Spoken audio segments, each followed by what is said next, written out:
Good afternoon, everyone. I didn't realize I was coming to be part of a fight, but if I need to put up a fight, I'll put up as good of one as I can. So let me try and find out if there are people on my side of the team here. Has anyone here worked with blockchain technologies? We've got 3 people. I feel like we're going to be outnumbered. How about I'll ask a more difficult question. Has anyone here used or worked with Bitcoin? Oh, more people. Good. Okay, fantastic. Usually it works the other way around, right? Like everyone who does Bitcoin is also doing blockchain, but not vice versa. So I'd like to start with something far away from technology, even far away from finance, with a person who I met while we were building the company. So we have our offices in London, and the guy who cleans our offices at night is a guy called George, and George is from Nigeria.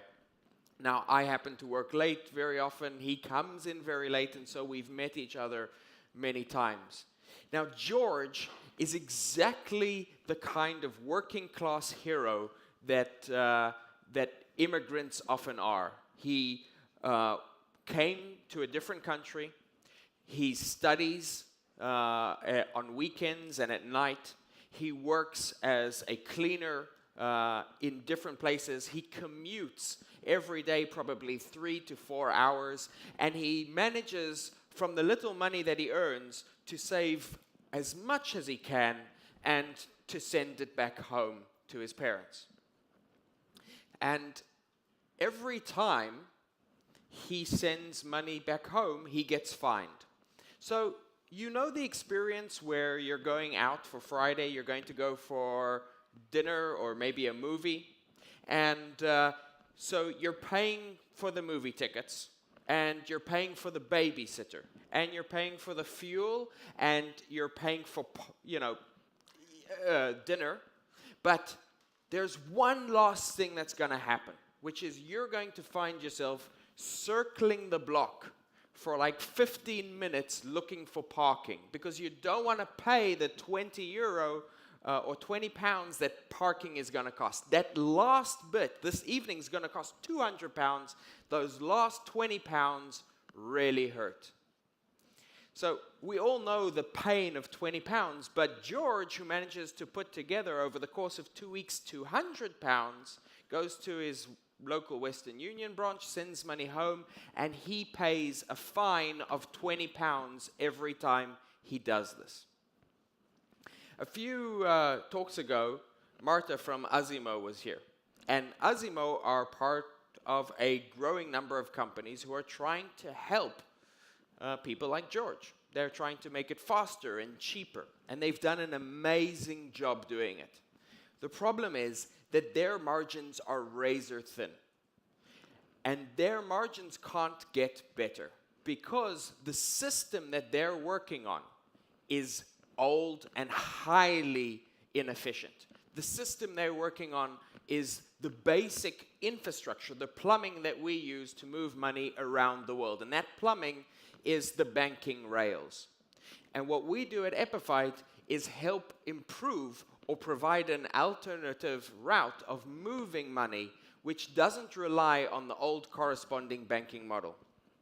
So our customers are of 2 flavors. We have very large incumbent players like the big banks or the big credit card companies who work with us. And we also have smaller companies who are working with us, companies who perform FX transactions or retail delivery of payment for consumers or for small companies. And what we're doing with them is we're tackling what may be the biggest problem of infrastructure we have today in the world of payments. We're all getting used to the idea in the internet age that payments and everything should be fast and instantaneous. It started with email. You send an email, it's free, it arrives instantaneously. Messaging. Free and instantaneous. Going to any website in the world, doesn't matter if the website is from China or the United States, free and instantaneous. And in payments, we've seen this happen as well. If I want to send money from one PayPal wallet to another PayPal wallet, it's usually free and instantaneous. If I want to do a transaction from one HSBC account to another HSBC account that I own, free and instantaneous. But if I want to send money from an HSBC account to a PayPal account, it's not even clear that I can do that. And if I want to send money across the world, even between two highly developed countries, let's say the United States and Japan, it's going to take days and it's going to be expensive. In fact, it may be cheaper to take cash, put it in an envelope, and give it to a guy from FedEx to FedEx it across the world than it will be to do the cross-border banking transaction, which we all realize is absurd because money is totally digital. So why doesn't it behave like a digital instrument? And the reason is because the way we've structured our digital money is completely not networked. It's not designed for a networked world. So the way money moves today, for example, through the corresponding banking system, is a little bit like the game of pass the parcel. You know, like kids, they'll get like a parcel and they need to pass it to the next one.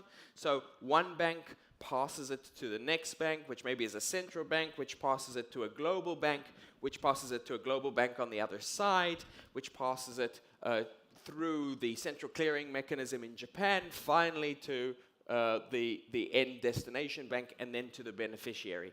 That is a lot of intermediaries. And every single one of those intermediaries takes their cut and takes their time. And that gets worse, because every single one of those intermediaries isn't actually transferring anything. All they're doing is they're saying they're transferring something.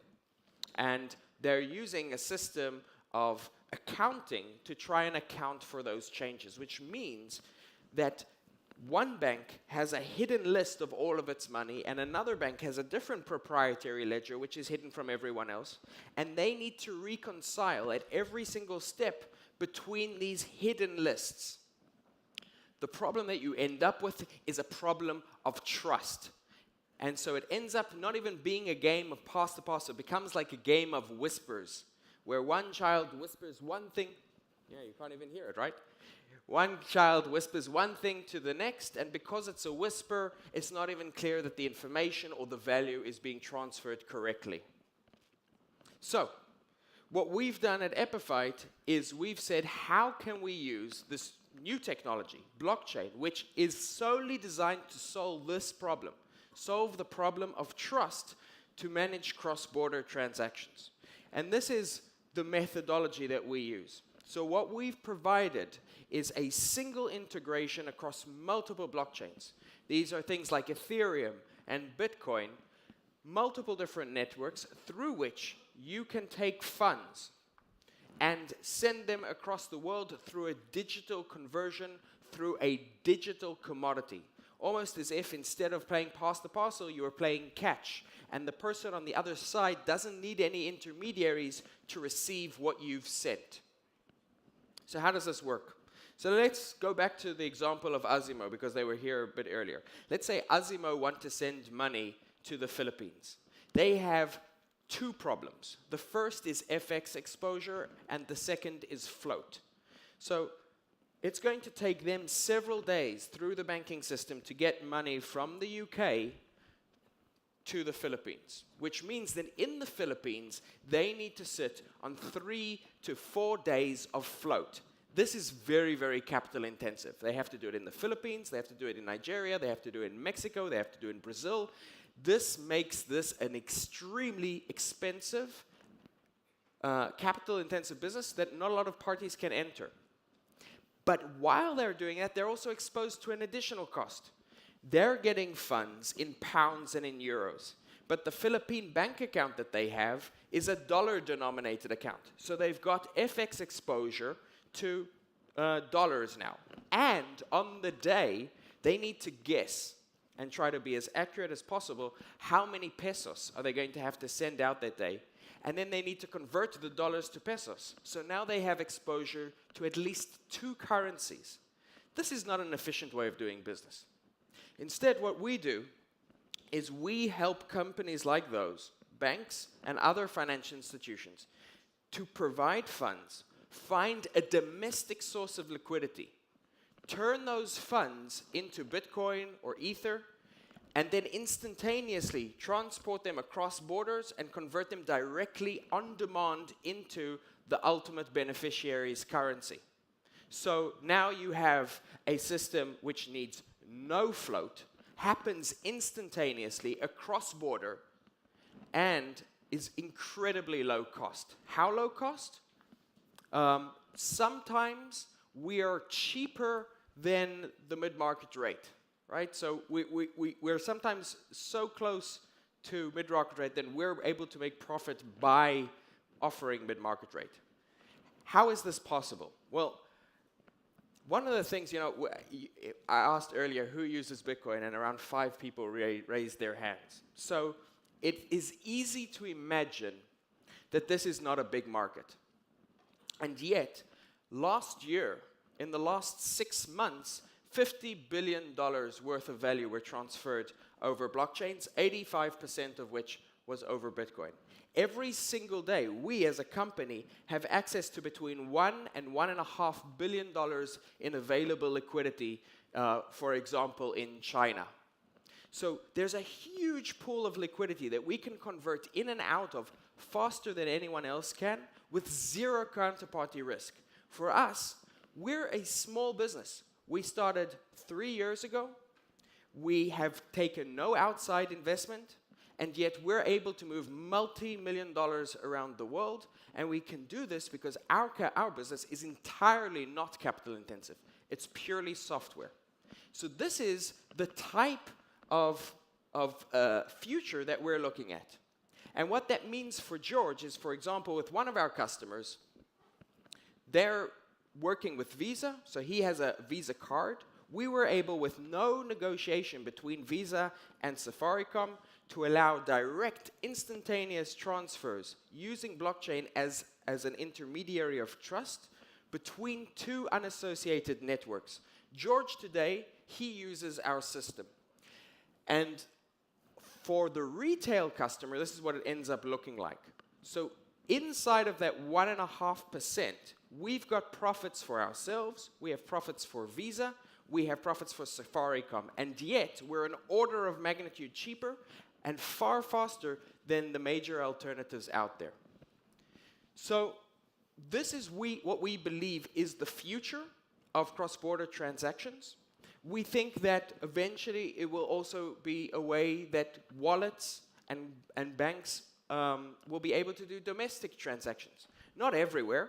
In the UK, domestic transactions are very efficient. But in Germany and in the US, domestic transactions, even between banks, can take 2, sometimes 3 days if something goes wrong. And so there's a huge opportunity out there for infrastructure players to rethink what the infrastructure looks like. And that's important today.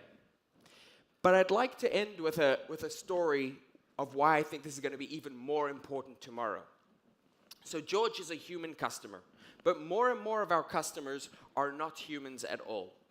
2.5 weeks ago, something dramatic happened, something that had never happened before. We've all heard about sites on the internet getting hacked. But 2.5 weeks ago, Twitter and GitHub and Reddit and tens of others, some of the largest sites in the world, were offline for 6 to 12 hours. It's like an entire pillar, an entire part of the internet fell off the world. And this happened because it was the largest hack in history. A hack not of one site, but of the very infrastructure of the internet. It was something we had never seen before. And the reason it happened was because the attackers were not humans.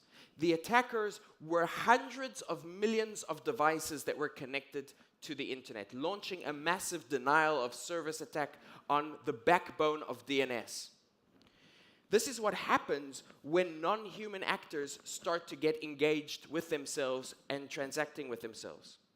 These same devices are starting to do financial activity. They're starting to buy and sell and trade with each other. Tiny microtransactions that a human would never make at a volume that humans are never going to make.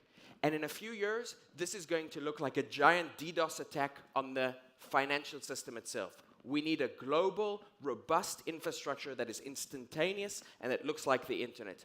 And that's the blockchain. Thank you.